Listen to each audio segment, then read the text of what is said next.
मैं इतिहास कथा मंत्र चैनल पर आप सभी का स्वागत करता हूँ। ओम नमः शिवाय।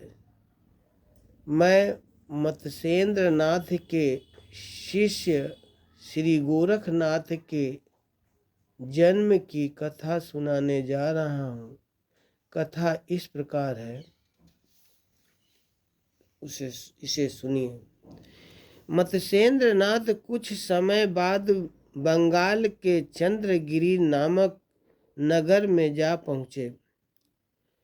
वहाँ सूर्य दलाल नामक एक पंडित रहता था। उसकी पत्नी का नाम सरस्वती था।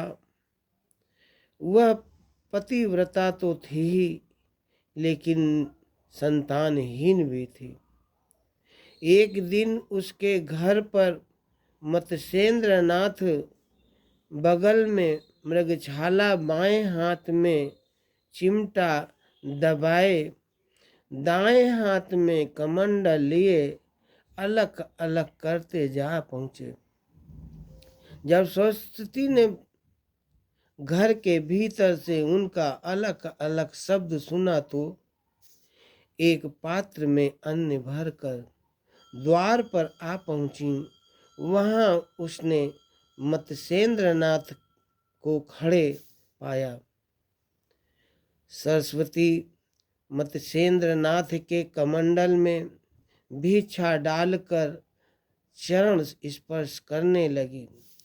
मत्स्येंद्र नाथ को उसकी भावना समझते देर नहीं लगी कि यह संतान न होने के कारण बहुत दुखी है। फिर भी मत्स्येंद्र नाथ पूछने लगे, हे माता, तुम किस कारण से दुखी हो, मुझे बतलाओ। सरस्वती बोली, प्रभु, वैसे तो मुझे किसी प्रकार का कष्ट नहीं है, परंतु निसंतान होने के कारण जब लोग मुझे बाँझ कहते हैं, इस कारण मैं दुखी हूँ।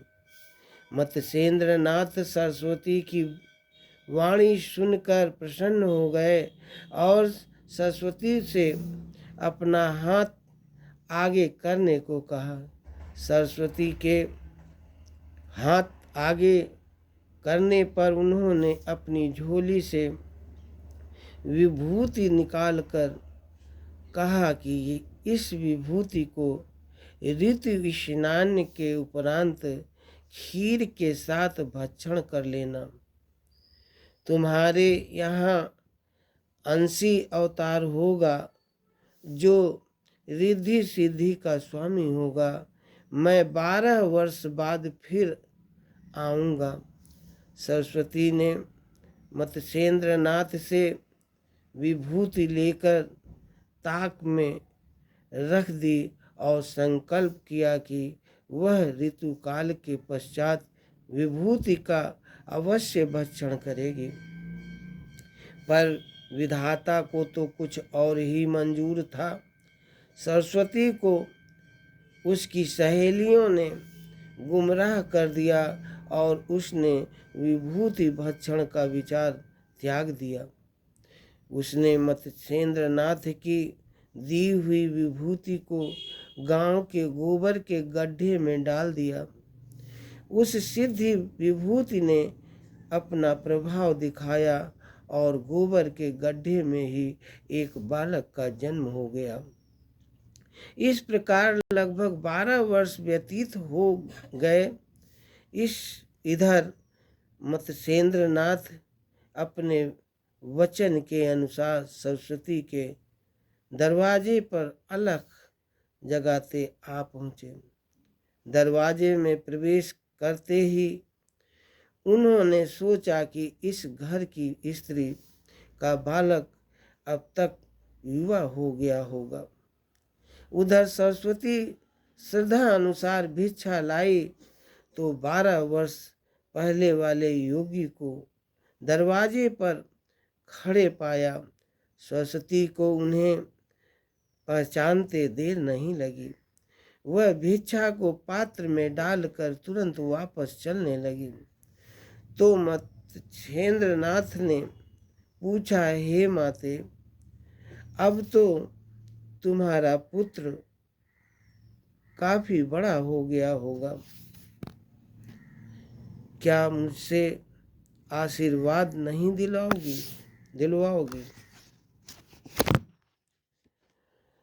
साधु की बात सुनकर सरस्वती भय से पीली पड़ गईं।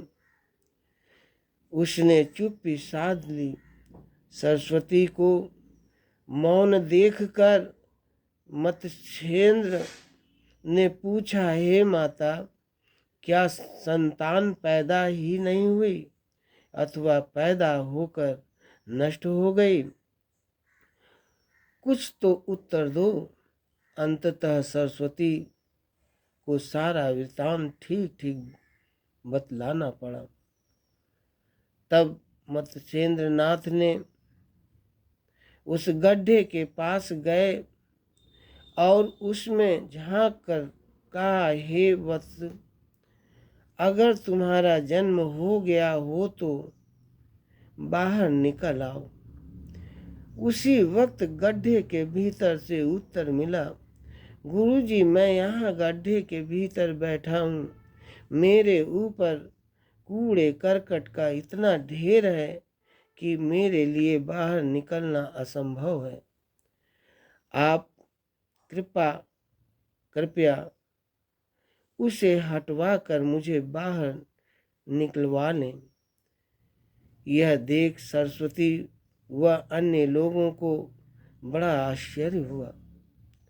सबने मिलकर जब गोबर के ढेर को गड्ढे पर से हटाया तो भीतर से एक बालक निकला। बालक को देखकर मत्स्येंद्रनाथ बोले, बेटा, तुम्हारी उत्पत्ति गाय के गोबर से हुई है, इसलिए मैं तुम्हारा नाम गोरखनाथ रखता हूँ। मत्स्येंद्रनाथ ने गोरखनाथ को साथ ले जाकर नाथ संप्रदाय में सम्मिलित कर लिया और अपने साथ लेकर देशाटन करने लगे।